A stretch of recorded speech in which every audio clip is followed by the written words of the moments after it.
Good morning, guys. Happy New Year to anyone that's in the chat already or is watching this back. Hopefully, you guys had a great weekend with friends and family. And even if you didn't, it's a new year, new you, right? So do whatever you'd like this year and be happy. That's all you can really do. So I'm here with Max, no CDO today. So we're just going to roll through Bitcoin, probably the SPX a little bit. Traditional markets are closed today, so volume's a little slow. So, give Max a break if he doesn't have a ton to talk about today in the order flow, as there just hasn't been much going on, unfortunately. And we are still range bound. So very, very simple levels to cover, and we'll hop right into it. And let me get my screen shared and we'll rock and roll. We'll make this a quick one today, guys. So that'll be the New Year's resolution for us, as these will all be quick and efficient for you, right? You can see that I don't have many levels on this chart. There's only one level that I've been talking to you guys about, and that is 16,611. If you guys recall, we go out to like a weekly time frame. Where do we get that level? It was our weekly breaker. And you can see that we really, really emphasize this level and have, in fact, come to it and actually put a little bit of pressure on it, closing below it, opening below it. And so this will be a big week for price action, because if the week closes below this level again, I would look for continuation down to these weekly lows right here, all the way down at the 16,200 level, but I just don't see those holding. And I think we get that broader target between 15.8 and the overall low at like 15.5, give or take. So 16,611 is going to be a great area to have on your chart. You can see even on the low time frames here, super well respected all weekend long. Even after our big move up right here, came back, closed below it, regarded it as resistance, resistance, resistance again. And now we've broken above, back tested it. And some really, really simple targets we could be looking for is we have an old daily naked point of control above us at 16,819. And then you have 16,919 as a daily level up there. Now, if you were to zoom out a little bit here to the hourly, that's the zooming out as of right now. You can see you do have your 2023 open here. That's going to be a great area to look at in terms of if we were to come back down below the weekly open, below the 2023 open here at 16,529.50. I think at that point we probably take these lows. I don't see this coming down here and putting in some kind of a structure and then moving back up. So if this move is going to continue up to this first initial target here, now is the time. Now we have talked about this box. We talked about it on the last live stream from Friday, I believe. And it was at 16,819 to 16,919. And we talked about how price really needs to get back above this area, and that the only trade available to us from this region, which was our value area low of the overall merged range, was going to be a long. And what we were looking to do is take out some, not really a ton of shorts there, as Max would say. There's not a ton of fuel here, but the idea is just identify the best trade. And the best trade is a long from this position, because there is no short trade available, right? You just can't short down here. It's not a good idea. And so as we come up into resistance here, we want to see the reaction. And this is where you want to look at it again and say, all right, should I be looking to short this area? Or if we get back above this box, am I going to come up to this 17,174 weekly swing failure pattern, right? So now we're looking at the opposite end of our weekly breaker, and that comes in up here at 17,174. And then you could also go ahead and turn on things like your new monthly pivot comes in at 17,055. And I believe we have new quarterly pivots as well, along with 6-month and yearly. And so if you guys wanted to see those, I did tweet them out for you, actually. There we go. Yeah, I think I've already got them up for you, actually. So I think, yeah, there it is. Quarter one's up here. It's hidden by this daily. So yeah, if you clear 17,174, I think that the quick trip to 17,8, I would look at this as a region, because I think the overall gold pocket on our move down is there. There's a daily naked point of control just beneath this, a daily level. So then you look at 17.8 as a big area to kind of work off of. But you've got a really nice range to trade for right now. It's been that way. And I say nice range. If you're into $50 to $100 moves, this is a really nice range for you. If you're not into that, well, then you're probably bored out of your mind. But that's something that we cover here, because these are trades that I do take. I've already taken 2 trades into the new year, a short and a long. You can imagine how quick I was in and out of those positions. So, take that for what it's worth. They're not big gains, but what we're trying to do here is take money out of the market on a regular basis, wash, rinse, repeat, and then move on, right? And then as the tides change, if we get a macro shift in price, happy to, change up our long-term stance and look for longer-term plays. But you can see right here, you had a local high that did get swept on numerous occasions. So here, and then again here, then again here, and we've swept it again here. So looking at this right here, 16,739.50. Hourly closure above that does give me the inclination that we're probably going to challenge into this zone. And again, there's a couple different levels here, and I am looking at it as a zone. If you wanted to look at it as just an overall range, you probably could. And you can see, again, clearing 16.8 is going to be such an important level to clear because it's also the value area high of this overall structure. So it's giving us a little bit of confluence that if we wanted to trade this level and the reaction is appropriate, we could. The only thing that stinks about it is, if I'll let Max cover it, but the volume has just been absolutely atrocious.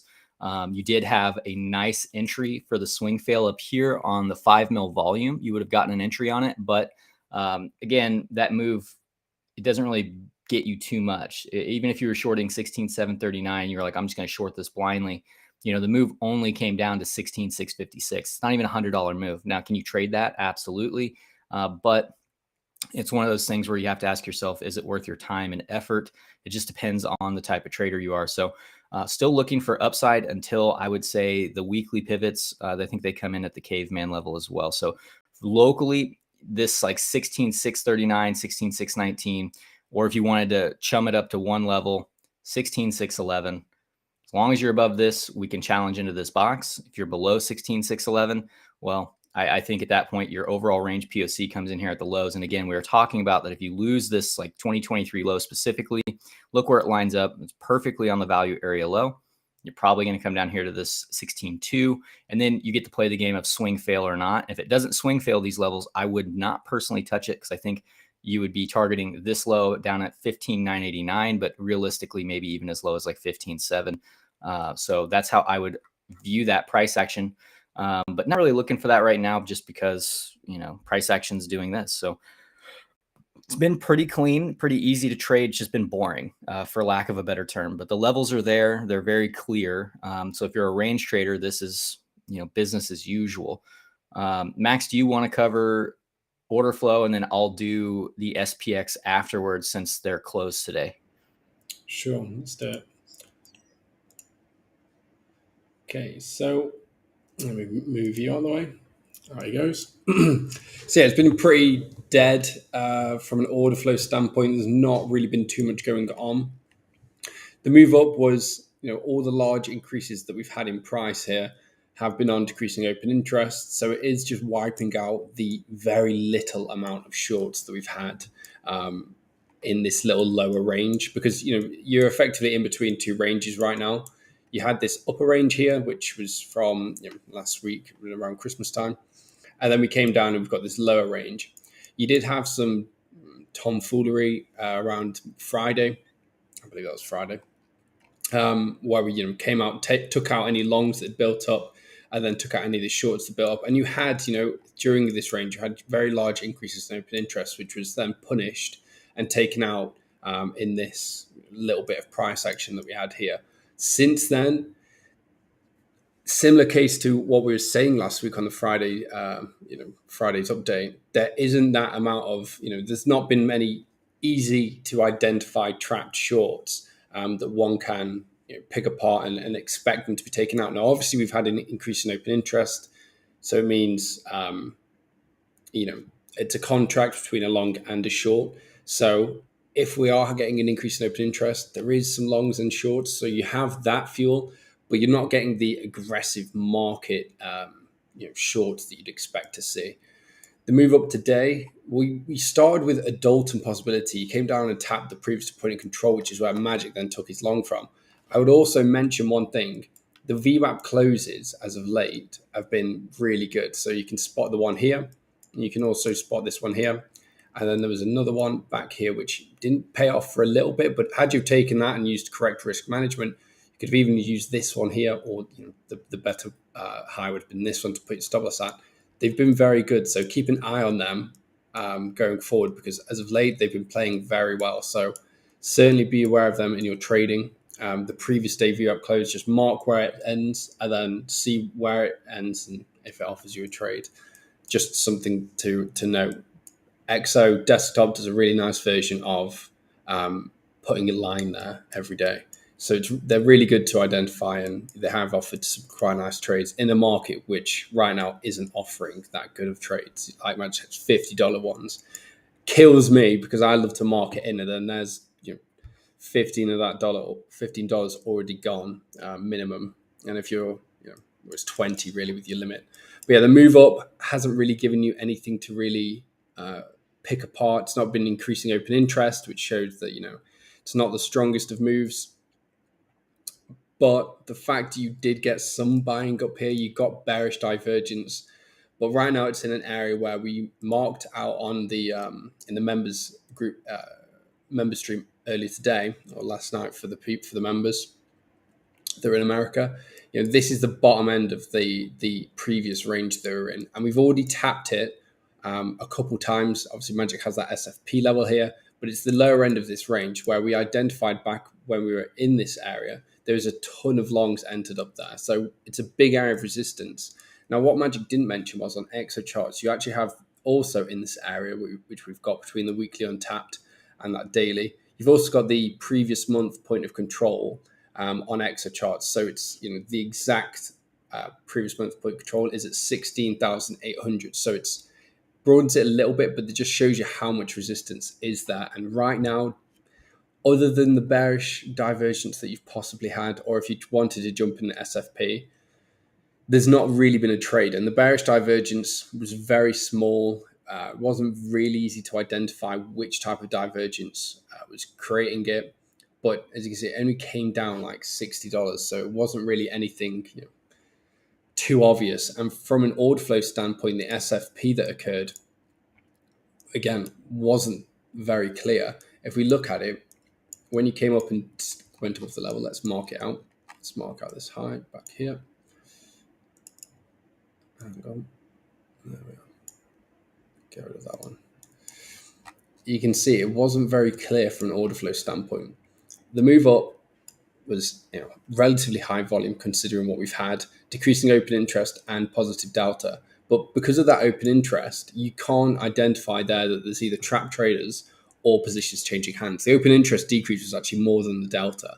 So from an order flow standpoint, it's not a very it's not a solid setup from an order flow standpoint. You haven't got the two things that you want. Now, if you're trading on TradingView alone and you're just using candles, well, how are you going to use your entry trigger? If you're waiting for the candle close, well, then again, you're back with the same, you're in the same areas where people that have identified the bearish divergence, you're getting a move to the VWAP, which was it even $60, $50? So yeah, another $50 trade, which I don't know. I don't personally rate. They wind me up, but yeah, really not too much to mention right now. Personally, what I'm doing is just waiting for a better setup, waiting for a good solid setup to come, hoping that it's going to be in this little box. But yeah, I've really got not much else to say. There's with the volume being as low as it is causing me issues. I think when we had our live trading session, we only spent an hour in there, and during that we spent half an hour making $1 million coming into the chart. So we watched for an hour, and in half an hour we'd only seen $1 million. It is it's not good right now. I say I'm going to cover. He asked me to touch on my long and short, so I will touch on it. Just because that's a good question. So how did I find two trades in this shitty price action, right? It was really simple. And again, this is going to come down to being organized. And some of it's tools that we use by ourselves, like that I've personally kind of adapted and made my own. So yeah, in terms of key level. So right away, this is a pretty clean chart right now, and we're going to muddy it up here in just a second. But to answer your question, how did I find a long and a short? Believe it or not, I actually almost shorted right here, but I waited because I wanted to wait for the day close. And main reason being is you can see we have our key level at 16,611. And if you were to go over to the previous day high that's put in, it's right here towards that level. So we ended up taking, which this was the previous day high previously, made a new high, and then came up, tapped the level. I think we missed it by $1. But 16,609 was actually where I put my bid because that was the previous high going into it. I knew that we were about to close the day. And a lot of times when you close the day and open a new one, you get these little moves into, resistance. Now, why did I short it and where was my target? There was another confluence for it, and I tell people not to trade off of these types of tools, but this is a regression that I build based on time, and it's got some different settings for those in the group that have it. So they're custom settings to show you basically the trend for whatever session you're trading, and you can see that I'm coming into my session trend in terms of the highs, right? So right here, we're at the high of the trend. And you have to ask yourself, do I think we're going to break out right here on low volume over the weekend and push to higher prices right now? Eventually, yeah, you're probably going to break this level because you can see you are just tapping it, tapping it, tapping it. So for me, it was a really easy trade in the sense that I was like, all right, I can put my stop loss up here. If I get stopped out, it's a really short stop loss. This is a day trade anyway. You're going to have losses and wins.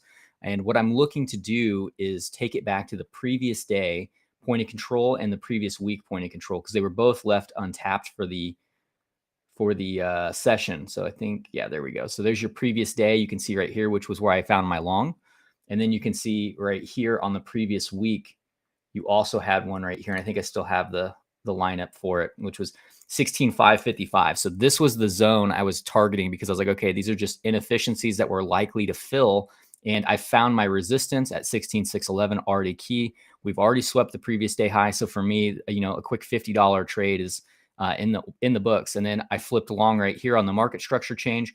So you tap the previous day point of control, reclaim the previous week point of control, and then I'm just longing it into this resistance. That's all I was doing. I did put my take profit just above this local high because I figured if we break above it, there's no reason we won't take this local high at this point. And I just got out of the trade because I didn't really want to have to move my stop up and manage it overnight because I wanted to go to bed. So I'm not in a position. But had I been awake for this back test, you got to think you're now back testing the key level, the previous day high, and you've already filled in your inefficiencies. This would have been the perfect entry for a long. And now you're targeting those higher targets, and as Max indicated, there is quite a bit of resistance up here.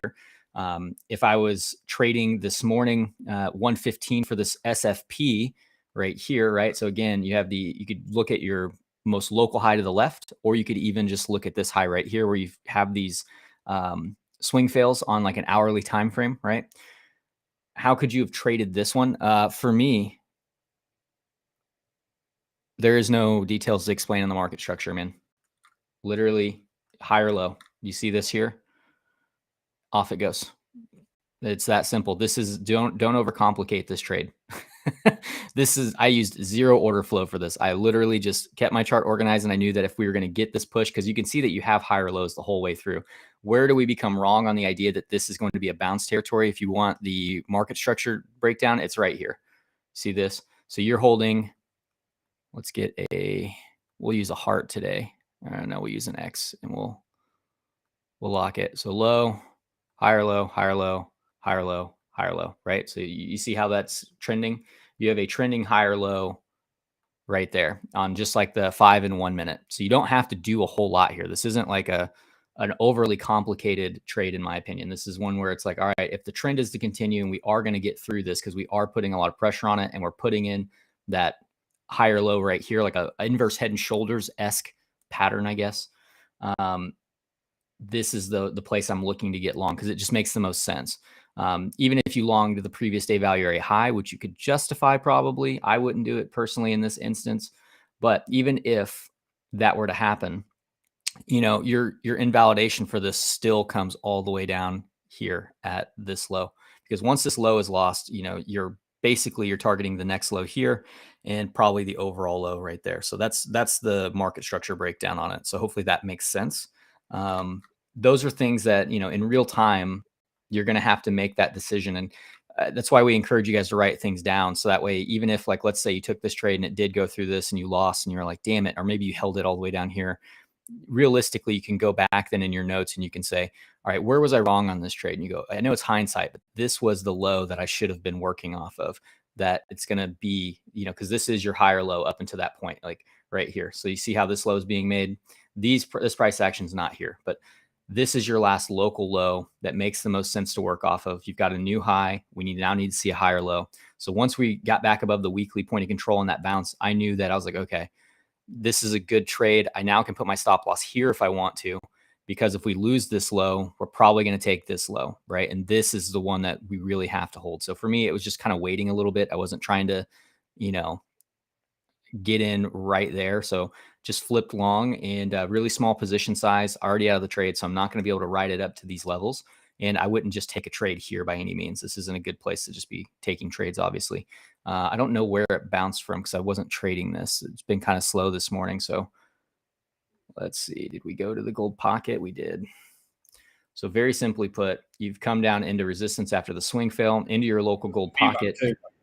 Yeah, VWAP is there. I mean, there's always something there that you can find. Yeah, your weekly VWAP, which is actually your daily VWAP as of right now, because they haven't deviated in time yet. But VWAP, gold pocket, yeah, this is an acceptable trade, actually. So this would have been an acceptable trade. Unfortunately, your stop loss, I would wait for this price action to unfold. So you see how you got this right here. If you were to take this trade, your stop loss is either going to be a preset amount below the VWAP, or you're going to be putting it below one of these local lows. And that's it looks like a fair distance away, but it's really like $50. So it's really not that big of an invalidation. But this big candle right here is why I say that. So once you get into these inefficiencies, you have to look at it and go, man, this could actually fill this whole candle in. So I either have to put my stop loss down here below the key level or right here. And then as you get this secondary move right here, the swing fail. So let me get rid of the VWAP. So this is where in trading you can compound. So you've got your initial entry. It's probably a small size because your invalidation so far away. Then you get this price action. This would scare a lot of people out of the trade or stop them out. Now you've got really good invalidation because you've done what? You've swung fail the primary low right here. Okay, so this is where you can now go in and you can say, all right, I have a swing failure pattern on a local time frame into the VWAP, into the gold pocket, and I've got targets up here. So now your stop loss goes below this low because now you've got really great invalidation. So you can take the stop loss from here or here, move it up, and you could have potentially even added a little bit of position size because your risk has changed now. Your risk is much less than it was before. So you can generally justify adding a little bit of position because you've got less risk involved, and less risk that is there. I guess I shouldn't say less risk, less stop loss distance equals a little bit larger position size because your risk is always, whatever percentage you set it to. Ideally, you guys are dealing with 1% risk, So if you're dealing with 1%, the position size is going to be quite different from this stop loss versus this stop loss. I hope that makes sense. So, and then from there, what are you doing? Well, you can play the fib game. You could pull a local range. You could say, okay, well, I'm only going to be trading the daily range today. So I'm just going to pull up my daily range and see where it's at. Right. And there you go. There's your point of control. So if you were taking this from 16,669, let's say that's your entry, you're already out of this position. It's a $50 to $60 move because you're at the point of control of the range. This is a first take profit always. And then if you wanted to put your stop loss at entry and then leave some to run to maybe hit these higher targets, you could. That's how you turn a day trade into a little bit more of an, I wouldn't say swing trade, but it's longer into the session. These are trades right here I did not take, but that's just kind of a quick breakdown on how you would have taken them. I just wasn't at my computer. I've been trying to make a point to get some things done before we get to the desk. And I knew Max was live, so it's not like I have to be in the group right away. And we just went live last night. So anyone that's in the group should be going back to watch that, update if they have not already. But hopefully that makes sense and helps. Perfect. I hope that helps you out, Danny. I know you're in the group and these are all questions they're good questions. So, can't remember where I left off before that. Oh yeah, I was going to show you guys this right here. So for me, I do a little bit different order flow than Max. He's very into like OI and stuff like that. And, I don't get into that as much because I just don't, it's not relevant to my trading style. I'm looking for entries. And as you can see, we have some really slow price action coming in here. Like there is not much going on in terms of volume coming into the market. However, right here, you get a 12-second candle, pretty high delta, 47%, right at the high. And then you start setting in lower highs and some higher highs on the delta. So you're actually building up bearish divergence. So what did you do? You came back to the VWAP here, right? And we just talked about that on the low time frames off of this local high that if you would have taken the SFP, right, you had an entry on the delta or on the volume chart. That would have been what you want to do, right? So you have an entry here. Now you're taking it back to the VWAP and gold pocket. You're out of that trade. Well, you're not out of it, but you've taken profits and stop loss now goes back above the high, or at entry, wherever that is, because you need it to be a risk-free trade because you don't want to be on the other end of this breaking through these levels and going up here. You're not going to hold that trade. That's not the purpose of this trade, right? However, if you do get the breakdown and you're still holding some of that position, now you're in a position to take it down to like, the old 16,611 level that we just talked about. That'd be, I guess, in your previous day high. And if you find acceptance below it, you can start targeting, the POC of the overall range, which comes in where 16.5. And now you've got like $150 move on your hands that you've gotten to take, which in this market's great because this market's not doing anything, and then you get in and out of that trade. You're not trying to do more with it than you should. That's the idea, is you guys have to understand that you want to get in the market, take what you can, and then get out. Maybe leave 15 to 20% to run if you think it's got more to go, but make sure you secure your bag and you protect yourself. And if you can't make that decision real time, I would highly recommend that you scale back whatever position sizing you're using. And when I say scale back, I mean like put $100 in account and literally trade with like $1 at a time. Rack up 50 trades, rack up 100 trades with proper risk management, obviously. $1 at a time, really can't go wrong there. But tracking like, okay, where did I go wrong on my stop loss here? Because you're not going to care if you lose $1. And you shouldn't be losing the whole dollar anyway, because you shouldn't be getting liquidated. You should only be losing like a few pennies. Over time, if you invest that amount of money, because doctors don't just get to become surgeons, or surgeons don't become surgeons like day one of medical school. They spend 8 years practicing.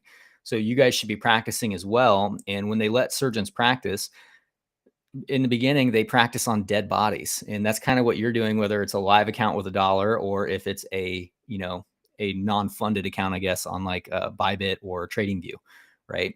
That's what you're doing. And then one day when you get good enough, what do? They actually start letting you do work on actual people as a surgeon. They're like, okay, he's going to be supervised, but he's actually going to perform the surgery. Same thing for trading, right? Now you have stats to back up that you could be a good trader and profitable, and you've gotten through the kinks, and you're not feeling that anxiety from all the money that you're losing because you're trading with too much.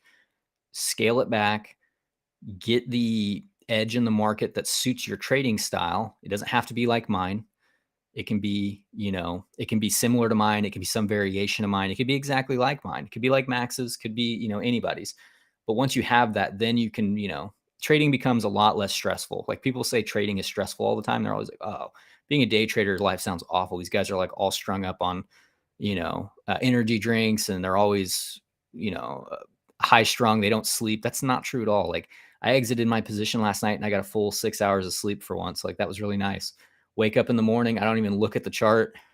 I do the dishes that were left over from yesterday, have my cup of coffee, read a little bit, turned on some YouTube, had it playing in the background, walk my dog, and then come to my desk. And all I got to do is, because I'm organized and I have a process in place. That's what I'm really trying to show these guys, is how to establish their own process. I can come in, I can update my daily chart, and I can find a trade. And if there is no trade, I'm totally okay with it. That's really all you have to do. But this did give you a very nice entry here at the top, because you had that 12-second candle. You can see the divergence building. And from there, you're just taking it down to the first target, which is the VWAP. If you get more out of it, you can start coming into like your daily range. You could turn that on, developing day. We could say, okay, where's my value high? Where's my point of control? Things like that, right? You see there's daily point of control. There's a daily value. And where is our New York session at? You could trade the New York session. Me personally, I would be probably out of that trade altogether, but I get the idea of why you don't want to exit trades all at once. Like it makes sense. Yeah, you can see, well, you don't have enough session data to really justify this, but you could start pulling your sessions now and saying, well, if I was going to hold that trade, is there anything I should be targeting? Are there any inefficiencies that I should be aware of, right? Yeah, you've got one all the way back down here, but that's all the way at like 16,561 from the Asia session. And the only way you're going to see that level is what? If we lose, one, our local low here, but two, 16,611. And that's really going to tell you, okay, if we lose 16,611, or even this local low, I'm targeting 16,611 next, and then I'm targeting this right here, this overall Asia NPOC, I guess, is what we'll call it, not an overall, but it's just Asia NPOC. And that's where you're going to take the profits, that final 15 to 20% out of that trade, because I don't think holding a short as a swing short from this area is a good idea. These are all day trading ideas for that reason. It's just not smart, in my opinion, to be at the, this low in price looking for swing shorts when depending on how this little section of price does shape up, we may end up with a giant move either to the upside or the downside. And when you look at this, I still favor the idea that we haven't done anything bullish yet, but you do have an opportunity because you do have a low. Again, we're now trying to make a higher low, right? So you can see these lows are higher still. That's why I say we keep front running this 16.2 area. If you lose this 16.2 area, now you need to look at this. It really doesn't make sense to bounce right here. It makes more sense to come down to this region and looking for like an equal low or maybe even a lower low at that point. And this is the play for me because I'm just not into this right here. And I'm not really too worried about it though. You know, it's one of those things where I understand that if I don't get the exact play that I want, I'm not going to take that trade. You know, that's just what it comes down to. And the more you do that, the less trades you're probably going to have to take, but that's probably not a bad thing. It's probably not a bad thing for a lot of you. But I don't have anything else to talk about. I've been rambling for a little bit. Market structure is Smith. That's why I'm always looking to learn. Yeah, it's market structure is tough because it really relies on you to take that information in immediately and make a decision. It's a very quick decision to make, especially on like the low time frames. So you have to be kind of seasoned on the chart, so to speak. You know, it is something that over time, and no one likes to hear this, there is no magic pill where it's like, oh, if you watch my how-to video on how to outline market structure ranges and you know, do our session regressions so that we can find the trend, that's not going to like make you an expert immediately. It takes practice and time and trial and error. And, you know, unfortunately, if it was as simple as, you know, watch these videos and you're going to be a profitable trader, everyone would make money in the market, you know? So it's not that simple. You do have to watch the material and study it, but then you actually have to put it into action and not wreck yourself while you're doing it. So yeah, as Danny said, he's still trading with his $100 account. And I think that's really smart. And that's really hard to do because, you know, people get into trading because they want to be rich. And that's unfortunately the reality of it. We're all in crypto because the gains that can be here, you know, we've all seen it, but we're not in a bull market.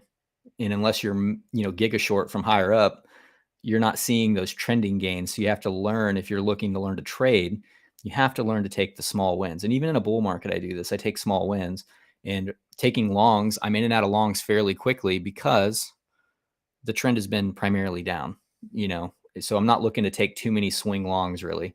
I'm more interested in swing shorts until there's a change. You know, when that change occurs, you guys will know because I'll close that position from higher up and I'll be looking to find me a swing long at that point. But yeah, it looks like it is going to try to push. So we'll see if it does push through here into this zone. I don't know that we'll be live. In terms of the SPX, this is something I did want to cover. We do have some new levels on the SPX to be aware of. I was kind of doing a little bit of work on the chart.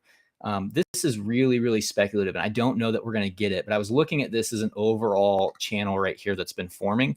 And if this is the overall channel that's forming, we could start looking at this as some form of a 3 drives. And the reason I like this is because we do have the 2020 NPOC right here at 33.72.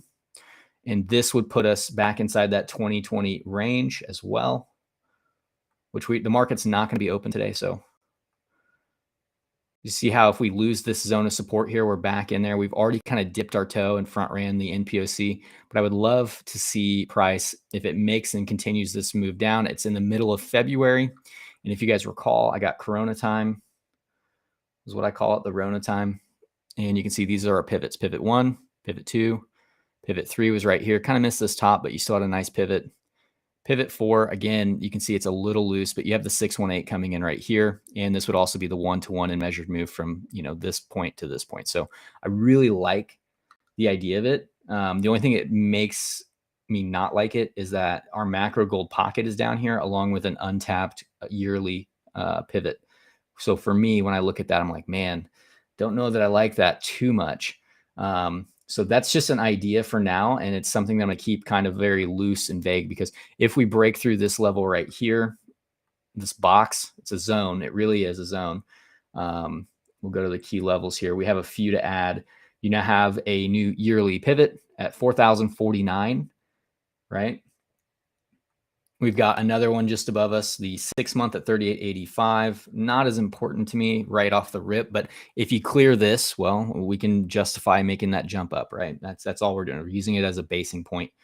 And you've got your 2021 untapped pivot right here, of course. So you do have some pivots to be aware of. And I actually don't know where the quarterly pivot is. I don't know that I looked at it. Oh, the quarterly pivot's not out yet because I had to calculate those by hand because the session hasn't opened yet for the new year. They don't give you the new pivot. So that's kind of annoying.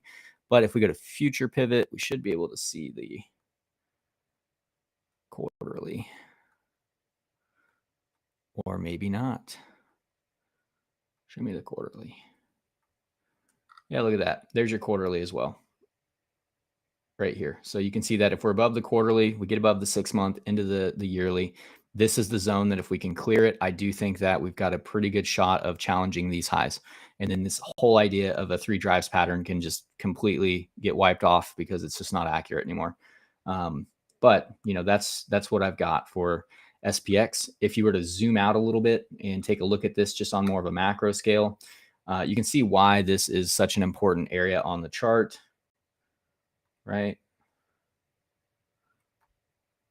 Oh, I got rid of that. This is your 2021 and 2020 open, or 2021 open and 2021 low, excuse me. Can't talk today. So we got to our 12-month chart, right? Let's get rid of this macro gold pocket and get rid of this. And all I've done, and you can do the same thing for Bitcoin, is you've got your low and your open. So this is the zone of support that needs to be held. Go down to like a daily or a weekly chart, and you can see support, pseudo support, and we're riding that zone again. It was also the area that we started basing off of right here. We get rid of these annuals. And that's why it's so important to hang on to. You start breaking below this, you've made nothing but, what do you have here, guys? If you start breaking below this level, there we go. We've got our high. Let's just skip over some of these lows, right? So do you see the trend here? These are lower lows and lower highs. Lower low, lower high. We still haven't made a higher low. And this is technically the high here. And so if you break back below this zone, what are you likely to do? Probably make a new lower low, which puts us right here. At a minimum, in my opinion, is 33.72, possibly all the way down into this zone. So you can see why it's so important to get back above our zone right here. It starts to change market structure, you know. So if we come to here now, let's say this ends up being the low, and you do something like this, you got to now flip this into support. But once you do, we have justification to start challenging into this zone right here. Okay. You can't front run that. I mean, you can say, oh, I'm buying here because I think the bottom's in and everyone's too bearish and we're gonna get a bear market rally. Sure, you can have that thesis, just understand where you're wrong and, you know, trade it accordingly. So if you got to the 3-month chart, it also gives you a really nice, easy way to invalidate things as well. If you wanted to, you could just say, I'm going to look for my quarterly level right here, 3609, right?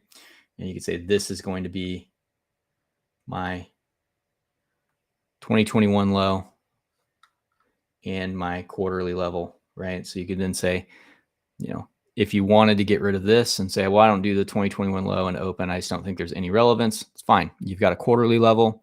You've got the 2021 low right here. You've got a zone of confluence. So there's a million ways to trade this. And it's not quite as big of an area, but it's still going to get the job done in terms of support, structural support, dip below structural support, but never lost, right? We never formally lost it. Engulfing back above, back test of support. So again, coming back to this area, that 2021 low, 2021 open, you start breaking down from these levels, probably going to make a new low, right? So same to the upside here. You break out of this, you've got a nice range here for now that as soon as this range resolves, we're going to get an idea of where the market is going, right? So we have a range and we either need to see it break to the upside or break to the downside. So trade this range for what it is until it's gone. And, you know, if we were to do something like this and come back up, you guys can already see what I'm insinuating, that this is a higher low or a partial decline inside of the range. There wasn't enough sellers to push it back to the lows. That's going to put some pressure on this. The only thing you have to be aware of then, swing failure patterns of the highs, right? If you don't get those, you're just targeting your highs. And can this become support? My drawing skills are not very good, so I'm not going to do a lot of it, but hopefully that makes sense. Trying to keep that as basic as possible as well. Make sure there's no questions before I'm pretty much done yammering at you guys. But don't think that there's anything else to look at. I know we looked at Tesla. Pretty proud of our Tesla call here. Tesla, again, markets are closed. So this was our Tesla call. You'll have to excuse the Elon Musk photo that's going to go onto a video title. But this is your setup on Tesla. We called this out as it was happening. So we caught the low if you were into it. If you were looking for the low on Tesla, we literally handed it to you live, which is pretty cool. And what you would be looking to do is get back above, probably this monthly level right here. And you can see that's coming right here, this little local base right here. Okay. That's what you're looking for right here. And what does that also do? It gets you back inside that yearly regression. Okay. And then you can look to X and you can look to B, and everything is hunky dory for Tesla at that time. Right. And all the FUD and stuff. And that also implies you probably get a broader bounce out of the rest of the market in that case. So, I would be cautious on this one.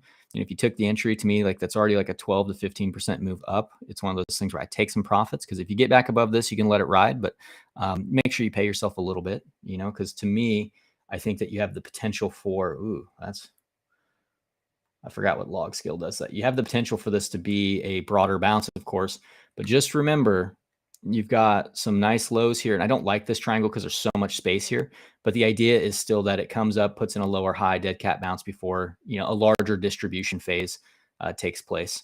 Otherwise, if it fails here and it goes lower, yeah, you're looking much, much lower. I mean, realistically, sub $100 on Tesla is very, very possible. I had a level marked to the downside and I don't know what I did with it.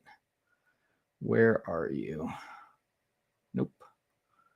Well, unfortunately, guys, I misplaced it. There's a point of control in here somewhere. I know that doesn't help you. Somewhere, guys, there's a point of control in here that we should be aware of. I believe it's like $58. But after that, you just don't know. You know what I mean? Yeah, 5809. There we go. 5809 is what you'd be looking for in that instance as your first target. So that's a pretty substantial drop if this breaks below structure. So for me, I think the better play was the long here, just because you can't short. And this was obvious Fibonacci convergence on this pattern. This is a butterfly for anyone that's wondering, harmonic. And yeah, timing on it was good. The ratios are really good. And market sentiment, right? Sentiment was really poor as you were coming into this. Everyone was bearish on it. Everyone was talking about how Elon's a failure, he needs to quit Twitter. So you have nothing but overly bearish sentiment coming into a bullish reversal pattern zone. So now you've got some targets here. First target's being hit now. You got to get back above this like monthly level here and like this little local zone. And it puts you back in your trend as well from the prior year. So it's really all I'll say about Tesla. And I am done for the day. I'll turn it over to Max if he's got anything. Otherwise, if there are no further questions, I'll bid you guys adieu, and we'll see you tomorrow morning.